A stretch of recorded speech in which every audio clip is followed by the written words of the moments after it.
ឃើញហើយពិភពនៃផ្កាចំឡៃព្រះបើកភ្នែកហើយក្រោយពីលោកផ្ទុំឆ្អែតធម្មជាតិគឺជាខ្នាយកាយឲ្យផុតពីថ្ងៃស្អែកតែថ្ងៃស្អែកមិនប្លែកឡើយមនុស្សទេជាអ្នកប្លែកចាប់ផ្ដើមពី1ម៉ែត្របែកទៅរាប់គីឡូចាប់ផ្ដើមពីដើរហែកចែកជិញរោបើសិនផាន់ដីសំបែតខ្ញុំសំដារហូតដល់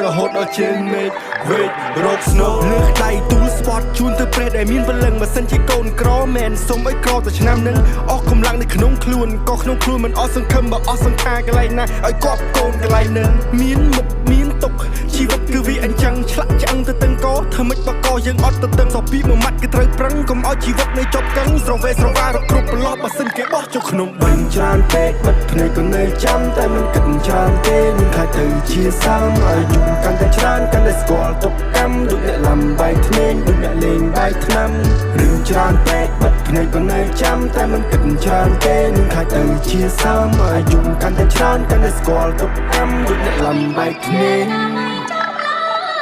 ឃើញហើយផ្កានេះមានពឹសផ្កាចេះស៊ីមនុស្សធ្វើឲ្យវង្វេងទិសនៅហើយទុកគ្រឿងទាំងអស់នោះឲ្យរសាយទៅតាមខ្យល់ព្រោះរឿងខ្ញុំពិបាកស្រ័យជាងវិបត្តិសកលរាល់យប់ដេកលក់អង្គុយបឺតបារីជាមួយនឹងព្រះច័ន្ទនៃរូកំដររាត្រីធម្មជាតិព្រមព្រៀតរូកំដរព្រឹកព្រៃទឹករស់កំដរត្រីបើងាប់ជាជីកំដរដី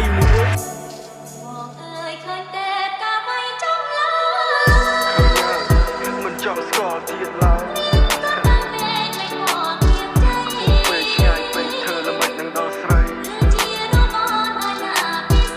យជីវិតនៃខ្លួនឯងចំបែកបេះដូងនៃសាស្រីស្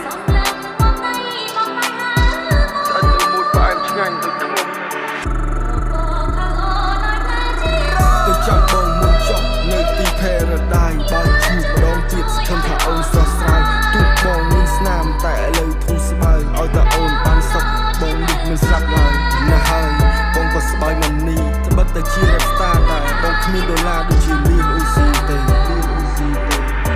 អ្នកមិនអាចទុកសំណាយតែលួចយំម្នាក់ឯងអ្នកដែលលើកទឹកចិត្តគេតែភ្លេចលើកខ្លួនឯងមិនដល់ជីវិតទៅតាមខ្លែងទុកឲ្យខ្យល់អ្នកដាក់តែងអ្នកដែលចង់អង្គុយចាយឲ្យអ្នកដែលស្រែកអង្គុយចែងជាក់ស្ដែងបើយើងក្រកុំត្រដោនៅចាំជំនួយពងទីពងមាត់ទុំទុកក្នុងកញ្ច្រៃតែមួយព្រោះហត់ដែងវាចាំកំ ប្លែកលើរឿងដែលយើងព្រួយណាហើយសង្គមគឺវាអញ្ចឹងឲ្យតែអ្នកសប្បាយសេសុខចិត្តញញឹមហត់មិនហត់សន្មត់ដើរដល់គោលដៅកំណត់កុំមកឡប់កុំមកខត់ចេះសប្បាយក្នុងការកំសត់តើអ្នកណាជាជនបង្កប់បើមិនហ៊ានផឹកទឹកសម្បត្តិពេលវេលាជាអ្នកកំណត់ថាអ្នកក្បត់ឬមួយមិនក្បត់ខ្ញុំប្រាប់ហើយមិនក៏មិនជឿមិនក៏ចោទថាអស់ជំនឿសក់តែភ្លេចនៅលើឡើយទឿចិត្តតែរឿងបែបទៅជាយឺហើយទូត្រូវគេចន់លង្កប់ក៏ខ្ញុំនៅតែបន្តទូធ្លីរូបភាពអាក្រក់ក៏បង្កប់រូបភាពល្អ